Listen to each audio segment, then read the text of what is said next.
coming around the cans now. Remember, with the top 6 we're taking. Plenty of Northcliffe caps qualifying through in both the men's and women's, just showing how dominant the Queenslanders have been. Now, if you wonder what the difference here between pool swimming and surf swimming is, they lift their head a lot more. The reason being is they go up on the swell and down on the swell. They pick a really high mark on the beach and they aim for that on the way in. That is how they swim so straight. There's no black lines here, Peter. It's just straight in the ocean. You've got to pick a high mark. So they'll lift their head up, look for the mark, and then head down for 5 or 6 strokes. Well, there's really no excuse for swimming off course today because there really is only one line in and one line out. The swell is very, very even. The tide is dropping, which means that shore break will stand up as the afternoon goes on. Will begin to play more of an impact.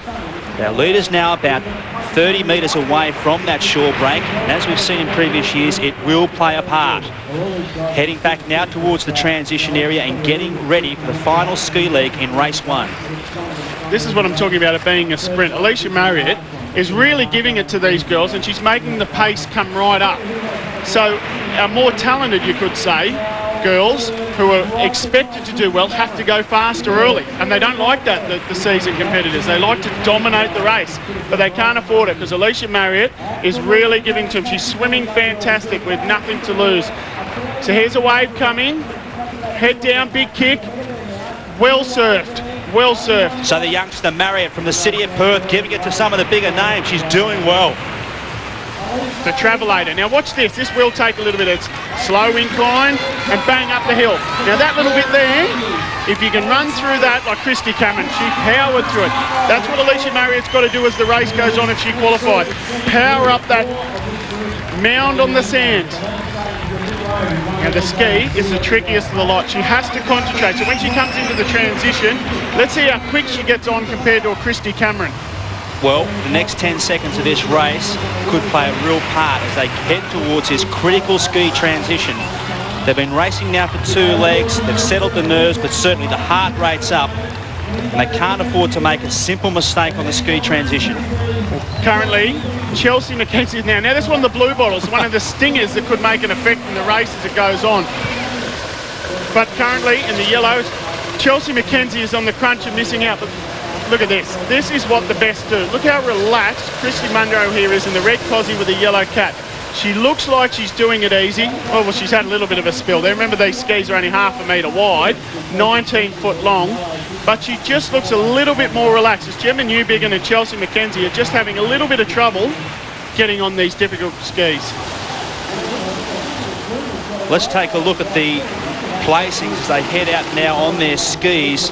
Remember, we're taking the top 6. So Marriott, Cameron, Munro, Wynn and Bate up qualifying comfortably. That's as they came through the arch, as our leaders now head out towards the furthest set of Nutrigrain turning cans, and it's still Munro. Remember, she led early and she doesn't want to play into the hands of the gods here on the edge. She wants to make sure she qualifies comfortably, gets full rest and can concentrate on race 2.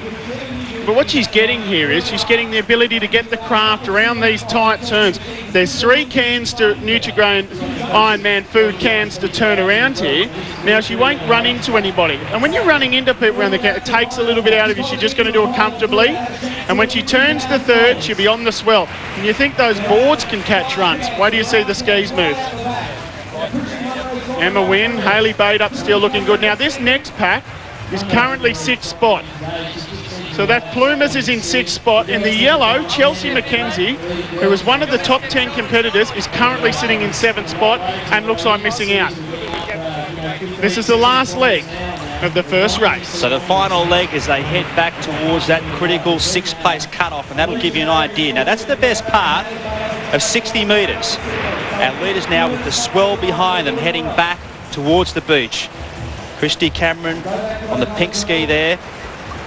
On the right-hand side as we're looking out to sea. She's taken the track slightly further south as they head back towards the beach. There's Munro.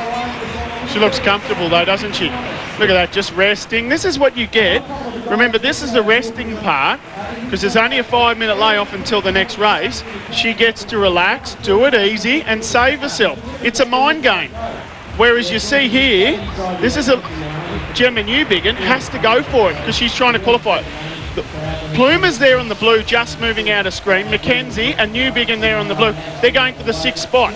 So easily, this will be easy to Munro. Let's see how they fight it out. There's 3 fighting it out for 1 spot. Comfortable, I like that. Munro not making a mistake, and she'll take out the early cash. Of course, there's money on all of these rounds, and she's already racking up the cash. It's good to see some of our young qualifiers, though, coming through and threatening some of the more established names. Oh, look at this. This is still money on. Oh, I love it, Alicia Marriott. She wants a win in the Nutrigrain Ironwoman series. Look at her go. Well done, straight pass. But here we come, the bigger names. There's Cameron. She's comfortable. Bader, Win, Newbiggin. Look at that. She's negotiated the shore, and I would say the Plumers is going to take out Mackenzie. Well, it was good to see the young Western Australian stamping some early authority on this race. Could we see a surprise? Let's go down with Tadine Mercer. Congratulations, Alicia. What a sensational swim. Yeah, at the start of the swim, I just tried to keep on Christie's wash, and then towards the end, just slowly overtook her. You had a great finish there. You weren't letting anything to go. You wanted the $3,000 cash for the win? Yeah, definitely. I mean, you've got to go for it. Good luck for the rest of the day. Thanks very much.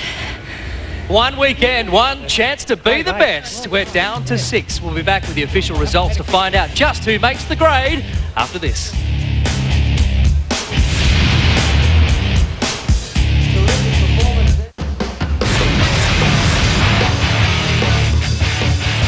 And Mermaid's view of the Iron Women at Coogee, and Alicia Marriott growing gills here as she takes out race 1.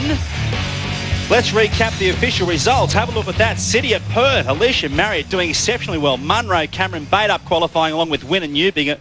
Plumers, Mackenzie, Pengelly and Bennett taking no further part.